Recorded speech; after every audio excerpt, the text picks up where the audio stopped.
হেই, আপনারা হয়তো অনেকেই জানেন যে আমি কুয়েতে থাকি আর এটা হলো আমার থাকার বাসা। আর সকালে এখন এখানে সকাল, আমার ভাইয়া ফোন দিয়ে বলতেছে আমি তোর বাসার সামনে আইছি, তুই আয় আমার সাথে এসে একটু দেখা করে যা। পরে আমি বলি ঠিক আছে যে আসতেছি, তুই দাঁড়া। পরে ওই যে আমার ভাইয়ার গাড়ি, আমার ভাইয়া এই গাড়িতে ড্রাইভিং করে, ভাইয়ার গাড়ি না, ভাইয়ার মালিকের গাড়ি ভাইয়া ড্রাইভিং করে। আর ওই যে সামনে যেটা দেখতেছেন এটা আমি চালাবো।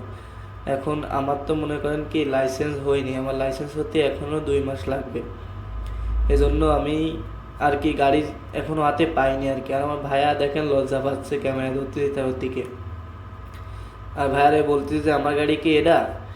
ও বলতেছে হ্যাঁ এটা হচ্ছে তোর গাড়ি, আর আমি যেটা বসে থাকছি এটা হচ্ছে আমার। আমার বলতে ওর মালিকের, আর ওটা আমার না, ওটাও আমার মালিকের, কিন্তু 2 মাস পরে লাইসেন্স পাওয়ার পরে আমি ওইটা চালাবো আর কি, ওইটাতে ড্রাইভিং করবো আর কি। আর এই এই ছাড়া কিছু না ভাই। কুয়েতে আসছি ইনকাম করার জন্য, টাকা কামানোর জন্য, টাকা না দিনার কামানোর জন্য। সো 2 মাস আমার একটু কষ্ট করাই লাগবে।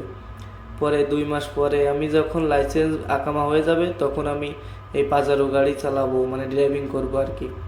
পরে ভাইয়ার কাছ থেকে বিদায় টিদায় নিলাম, নিয়ে ভাইয়া বলতেছে তা তুই থাক, আমি এখন আমার মামার ওখানে যাব, এখানে আবার মালকিনেরই মামা বলে। পরে ওকে বিদায় দিলাম। পরে দেখেন ও যাইতেছে। আর ভাই এখানে লাক্সারিয়াস পরিবেশ, গাড়ি ঘোড়া চালাবেন লাক্সারিয়াস। কেউ যদি কুয়েতে আসেন তা বুঝতেই পারবেন, বা কুয়েতে থাকেন তাহলে বুঝতে পারবেন পরিবেশটা কেমন।